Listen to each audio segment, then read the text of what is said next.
This program and its contents are designed for information and educational purposes only.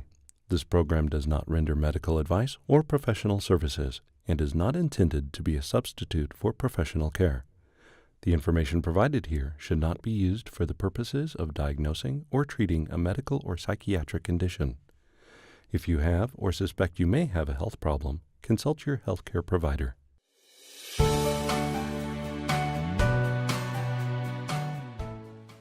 Hi, welcome to Positive Momentum TV. I'm Diane Silva, and today my guest is Katie Jensen with Peace Army. We're here in Katie's office. Beautiful. I love the pictures and love the coloring. Anyway, one of the things we're going to be continuing talking about is wellness. We've laid the foundation last show for the power and control, and then we're going to discuss wellness and weight loss and preparations. And I'm going to let Katie take it since I'm a little tongue-tied. So we were talking about how power and control becomes woven into the way we approach problems. If we've grown up in a culture where parents yell or say mean things to you or isolate you in some ways or minimize, deny, and blame or any of those things on the power wheel, and that we internalize those behaviors and then speak that way, treat ourselves in that same way. So I get overweight, I can't be around other people. Oh, definitely. Isolation, right? So now I don't deserve to go swimming. I'm not going to be on the beach. I'm not going to join them for the hike, and it becomes your own form of isolation. Minimize, deny, and blame. It's not that big a deal. I'm not that overweight. It's fine. It doesn't bother me that much. And, I deserve it for the way I eat. Just talking to yourself in a way where you've internalized this sort of negative-based idea that if you create fear, if you create shame, that people will change. And that isn't really what works. Too much shame, too much fear actually paralyzes people. Shame makes you want to hide. And interestingly enough, if you think about what denial is and I believe that what denial is an overabundance of shame and guilt that causes the brain to literally hide the truth from itself. Oh, very interesting. Creating denial. That's quite interesting when you think about it. And so the idea of acceptance and change is learning to regulate the fear and the shame, accepting that those emotions are there and exist, and doing something with it that will be effective. And so this whole philosophy is a real paradigm shift from power and control to what I like to think of as more of a truth and peace-based way of interacting with change instead of a fear-based way. Can we go back a minute to I had a real strong emotional response to your description of denial. And I can see from me, just my response, it's like, this could be why it was so hard to accept and so hard to turn around, because I've stuffed and denied, and now I have to face and accept. Can we speak to that just a little bit? I think that's the hardest part of any change, really. When you're working with people, you can see it, but it's harder to see in ourselves. But when I was on my own journey with this, and I started the mindfulness piece, just paying attention to my relationship with food, really it was about mapping what is. I heard my voice. I heard the way I talked to myself about my weight. I heard my denial, wanting to say, like, I caught myself on some days, I'd eaten, and then it'd be later in the day, and I'd eat again, and I'd say, well, I haven't eaten anything all day. But I had. All of a sudden, I'd be in the middle of eating something, and I'd realize, oh my gosh, you had a huge meal at lunch. Why did you tell yourself you haven't eaten all day? But I think I felt guilt and shame about eating a second meal or wanting more food or something. And then I would just even deny the truth of it. So I started to see the ways I wasn't being honest with myself. And I started to see how much shame and guilt there was in that. And as I used my DBT skills of emotion regulation, which meant accepting the emotion, and then deciding what I wanted to do about it, what would be an effective way to interact with it, and making choices about it, I started to realize that I really started to realize I wasn't being nice to myself, that my relationship with food was self-destructive and mean to me. And the shaming that I would do, all of it fit into this pattern of behavior where I was replaying that power and control stuff in my own interactions with myself and with food. So food, I started to realize, was like self-harm or like drinking too much. I could really see for the first time, but it only came by my really working on accepting myself the way I was. I did the silly assignments about standing naked in the mirror and and not saying judgmental things and being willing to just accept what is. And I was surprised, and I say this all the time when I'm teaching DBT, that the truth is actually gentle. But it didn't feel like it, because I think if you're raised in power and control, you start to think that the truth is mean. Yeah, it does feel mean, but there's also this fear component of feeling those emotions. Mm-hmm. Oh, the fear of feeling shame, or the fear of feeling guilt. Yeah, I'm sorry, I kind of went backwards just a little bit. I'm kind of stuck on that fear you have been raised in power and control, then guilt and shame come with emotional pain and maybe even physical pain. Right. And so feeling those feelings actually can become reactive. I'm not going to feel it.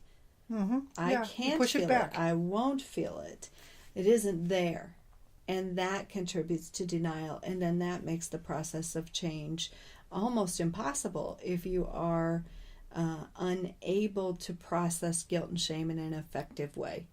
And so for those of us raised with that power and control, and that's most of us in this culture, because that was the prevailing way of parenting. So this isn't about shaming people for the way they raise their kids. It's really about facing what works and what doesn't.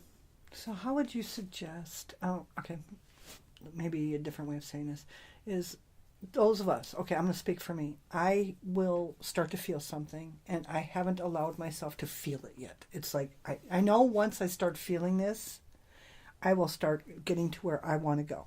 My journey, your journey, what would be the best, what's the word we want to use? Best practice. To be able to get yourself to that point where you can begin to... We really need to focus on that emotion regulation piece. I mean, we just don't teach that. We're not really role modeling that. As parents, I think about the words I used with my kids at times and the things said to me, you're okay, you're fine. There's just not a lot of teaching of emotion regulation or accepting that emotions have a purpose. Every emotion is an electrical jolt through your body that makes you want to do something. Okay. And every emotion has an action urge with it that it makes you want to do. Fear makes you want to back away or run. Mm-hmm. Anger makes you want to attack. Joy makes you want to connect with people. Sadness makes you want to withdraw and give yourself time to heal. Mm-hmm. Trying to think of some of the other ones. Disgust makes you turn away. Interest makes you want to move towards something. And that's huge. You think about going to the moon and exploring the oceans and the amount of fear we have to override. And so you see, that's when you can kind of see that interest is such a powerful emotion. Okay. That's what makes us climb a mountain and risk our lives to know something. But it's an emotion. So each of the emotions have an action urge with them. And it's learning those action urges, and it's learning how to practice a non-judgmental stance so you can kind of figure out, is this emotion being created by the thought I'm thinking, or is the emotion being created by the true, valid circumstances I'm in? For instance, is there really danger here? Do I need to run? Or am I telling myself it's dangerous when it's not? For instance, if I'm working with somebody who wants to go to school to finish a degree, but they had a bad experience in high school where they flunked out and had to get a GED, they're afraid to go to school because they're afraid they'll find out they're a failure. Okay. And so they'll say, I can't go. Well, if we're using DBT, then we would accept you feel afraid. And I wouldn't shame that person for being afraid. I would say, let's accept that fear. So you're feeling afraid. Now, is it valid? Are you in imminent danger if you go to school?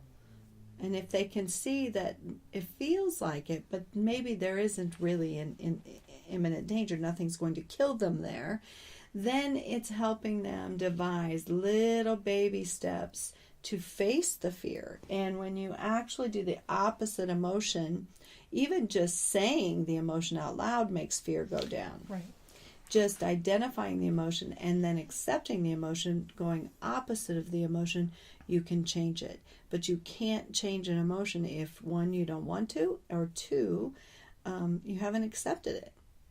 So a good place to be able to get and the tools and the education for this would be like a DBT group or a DBT therapist, or can you have other, and we'll get Katie's information as well out on the website and on at the end of the show. Anybody doing DBT will do emotion regulation, and I'd like to think that there are other therapies that teach emotion regulation, but I'm not thinking of any of them right now, but I'm sure they're out there. Emotionally focused therapy definitely works on identifying your emotions. I don't think they do as much in terms of helping you understand the purpose of your emotions, but EFT therapy does that. So there are ways to get those skills, but in this culture, we don't really acknowledge the importance of emotion and how to use it in a way that's effective. Well, we were given emotions for a reason, just like we were given a circulatory system and a respiratory system or whatever. So emotions are there naturally and meant to help us get through this life. Absolutely. And if we know how to understand and read them and accept the fact that they're there and accept what they're teaching us and the signals, like, I stepped on a nail, I'm going to ignore that? No, I'm not. Or, somebody says, oh, just buck up. Well, here, break their knees and tell them to walk it off. I'm not, don't mean that literally, but, it's the same thing. Right. The pain is there for a reason. The emotion is there for a reason. And learning how to understand them and read them and put them into practice instead of stuffing, we will get through the life and get to the life we want.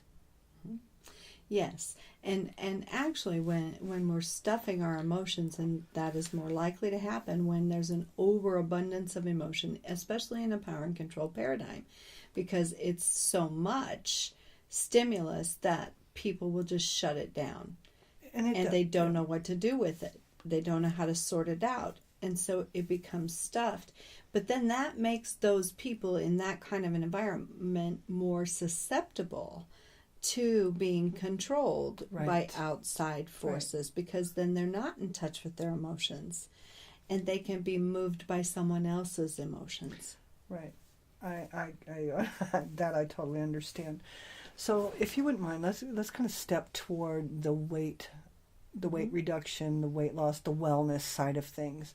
And we're talking about this emotion regulation and understanding, which is basically some of the prep work we would do for not just the wellness as a weight issue, but a wellness as in wholeness. Mm-hmm. Can we kind of speak to that preparation? Mm-hmm. And really what I did for myself in this is, first of all, I became aware that there's not a lot of weight loss programs that really work, that are really effective. Right. Yes, Weight Watchers is lovely, but of course with almost every one of the weight loss programs that exists, the problem is that people gain the weight back. Right. And, the statistics on this are just kind of depressing, because truth be told, most cancers are more curable than obesity. by Wow. our current methods of treating them. Okay. Current weight loss programs are really ineffective. So that was my first education. And that helped me fight my shame. Like I could say to myself, okay, Katie, you're not such an idiot that you're overweight. Truth be told, most of the programs, and I've lost weight on, I've done all of them probably, OptiFast, Weight Watchers, Nutrisystems, all the different ones, and they work. But one of the problems with them is they don't tend to keep people thin. That years later, there is the propensity to gain the weight back and more. So I was really concerned with this process because I've lost hundreds of pounds before, and I didn't want to do that again. Right. I did not want to go through that process, and I thought there has got to be a way to take care of this problem that exists in human nature, that God, the universe, has given us, and what is that path? So I started out wanting to find that path based on my doing research about weight loss. So the first thing I realized was most of the stuff doesn't work long term. It works short term, it just won't necessarily, and I didn't want to do that. So then it was, okay, what is it that I would want in a weight loss program? I want to be able to eat the way I see other people who are thin eat. I do not want to end up obsessed about food, which is what I had become in other programs. Then I would obsess about the food, and I would think about what thin meal I was going to prepare and healthy meals, and I would panic about having all the right foods around, and I had good foods and bad foods, and I would get stuck in these cognitive distortions around food, and it was always on my brain. And then I got over focused on how much I was eating, and then I got over focused on exercise, and I went through being obsessed on all different aspects of weight loss. And I thought, I don't want to do that again either. I don't want this to be an obsessive process. What I want to do is try to reparent myself in a way and have a healthy relationship with food. So that was my goal. Okay. I don't care how fast I lose the weight, I told myself. I only care about developing a healthy relationship with food. Then that worked into, well then Katie, you're going to have to accept what you're doing with food right now that doesn't work. A lot of guilt and shame in that. It's been years of beating myself up for my relationship with food. I had triggers everywhere as I looked at myself eating food. And I started to see that I craved eating food mindlessly. I want to eat in front of the TV. I want to eat in front of the computer. I go to eat and I look for what am I going to distract myself with while I eat. Yes. Instead of having a relationship with food where I'm mindful of it and I'm paying attention to it. And I started to realize that I wanted to eat in the car. You can't really pay attention to your food when you're driving, but that's when I wanted to eat. And I started to become aware of the emotions underneath my eating. What am I feeling when I reach for this? What's happening inside my body? I started doing experiments where I would take a food like I would eat fast food. I don't eat it anymore. And I don't eat it anymore because I found out it doesn't really taste as good as I thought. Mm-hmm. So I'd take a burger from some favorite fast food place and I would sit down, no TV, no radio, nothing, just me and that burger. And I would pay attention to the way it tasted. I was sort of floored how maybe the first few bites you taste a lot of salt and sugar and all those additives. That right. And at first you think, well, that tastes good. But then like by the third or fourth bite, I'd realize this is not all that wonderful, this food. Mm-hmm. It's like this mixture of all these flavors, but I can't taste any of them, really. Mm-hmm. It isn't the same as eating carrots or fresh food. Right. I started to see a difference between that, and I realized it wasn't all that satisfying. And one time I did an experiment. I took a plate of potato chips and I did that. And I just mindfully ate the potato chips. And I thought I can have as many as I want. So I put this big pile on the plate thinking, well, I got just a little bit into the potato chips and I realized, my gosh, these things are salty. There's no TV. There's nothing to look at while I crunch on these. This is not that fun to sit here and just eat chips. And little by little, I would just do whatever experiment was necessary for me to gather information about me and my relationship with food. And just focusing on not beating myself up, I tried to change the way I talked to myself. So if I heard myself say, Katie, that you're such a pig. Katie, you're learning about your relationship with food, and that's exactly what you need to be doing right now. So if I overate, I would just say, wow, I'm really full. That doesn't feel good. Mm-hmm. And I just started talking to myself like a scientist would talk to themselves about, I pretended like I was Lewis and Clark of my own life, Right. Here's this river, and, and I just tried to describe. I was using my DBT, mindfulness, observe, describe, and trying to participate. So I saw that there were times I ate when I was thirsty, and I started learning how to drink water. I saw that I ignored my hunger a lot of times and didn't pay attention to it, and then would be starving later in the day and then eat anything convenient and not purposefully. And just little by little, I amassed all this information about how I was interacting with food.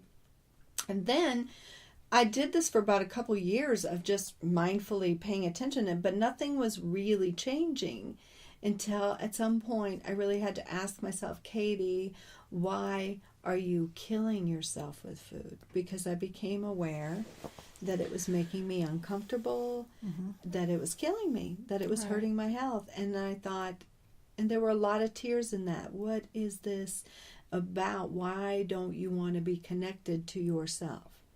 And that delved into some of my own personal issues, my trauma from my childhood and shame that went way back in time, which I had dealt with before in therapy, but this time it really hit me in a way I realized I'm still trying to kill myself and I need to stop.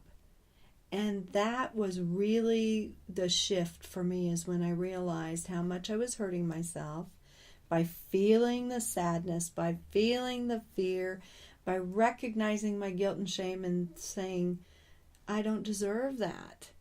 Why would I treat myself this way? I would never treat any other human being this way. Why would I do that to myself? And then also the recognition that how can I be the best therapist I can be if I can't be good to myself? Very good. And so it was making those awarenesses, that helped me get to the place where I started to change the way I ate. So, wow, I mean, your story's powerful. It's inspiring, and thank you for the courage of sharing that with us. And we talked a little bit about how it took time. Your journey's been going on, what do you say, a year, 2 years, something Probably like that? 3.5 years total now. Okay. The first 2 was all just mindfulness and paying attention to how I ate, changing nothing. And Except then the last year and a half, changing the way I talk to myself, Right. changing, yes. Yeah. I was changing. So that was a preparation. So Yes. it wasn't like you just jumped in and said, okay, I'm going to do this. Like you said, you had an epiphany going, I am literally killing myself. It may be a slow suicide, but that's exactly what I'm doing. I am beating myself up with food. And I understand that, because you get to the point where sometimes you're so full, you're hurting so bad, but you still want more. And how many people would want to be punched that many times? Yes. But that's what we're doing. We're basically giving ourselves some sucker punches and hurting ourselves. And for me, I sometimes understand it. It's as, I'd rather do this to me than let somebody else do it to me. But why let anybody do it to me? Exactly. And I realized for me it was all about being unconscious. It's an old habit of dissociating from my body. I didn't want to be in here. Right. I was used to floating out there to handle my stress. So it was making peace and deciding I want to be in my body and I want to be awake. And in order to be awake, I would have to change the way I was interacting with food. And as I did, I started to taste the carrots and I started to taste the food that was good and enjoy it. And I started wanting to eat in a way that didn't cause guilt, like that I wouldn't feel guilty. And little by little, I would go through a day and look at my day and what I ate and say, I feel no guilt today. There's no food guilt today. I ate healthy. I enjoyed my food. It was amazing. I had 2 bites of that piece of cake. I didn't eat the whole piece of cake, and that 2 bites was amazing. And I started to enjoy food. Like you would think if you're fat, you enjoy food, but I didn't enjoy food. I understand. It was so covered in guilt all the time, and it was so dissociative. Now, I love food. Like, I love food. I can look forward to going out to eat. I still have weight to lose, but I'm always running in deficit of calories now, and it feels fine to do that as long as I'm eating lots of healthy things. And I just keep rolling in that way, and going for the day where I'm not feeling guilt and shame. And if I do have a guilt where I eat more on a birthday or something, I quickly, okay, it's your birthday, you know? And I don't like to overeat anymore. So even on my birthday, if I have a little bit of dessert, more sugar than I normally would, I say, it's your birthday. If you do that once a year, you'll be fine. Anything in moderation. Anything in moderation. So there's no foods off the table.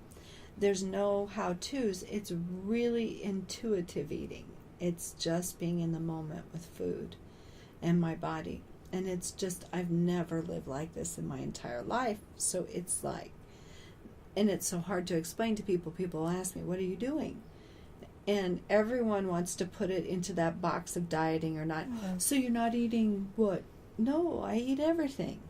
And they'll tell me, well, you stay away from blah, blah, blah. No, I don't. I eat whatever I want. And that's the perfect part of this. It's not being directed. It's internally driven. And it's all about driven. So we're going to check back with Katie in a couple weeks. And she's agreed to be on and help us with our wellness, not just for the diet part, but just on the wellness journey for this year. And we will be back. Talk to you soon. Have a great day. Thank you for watching Positive Momentum TV.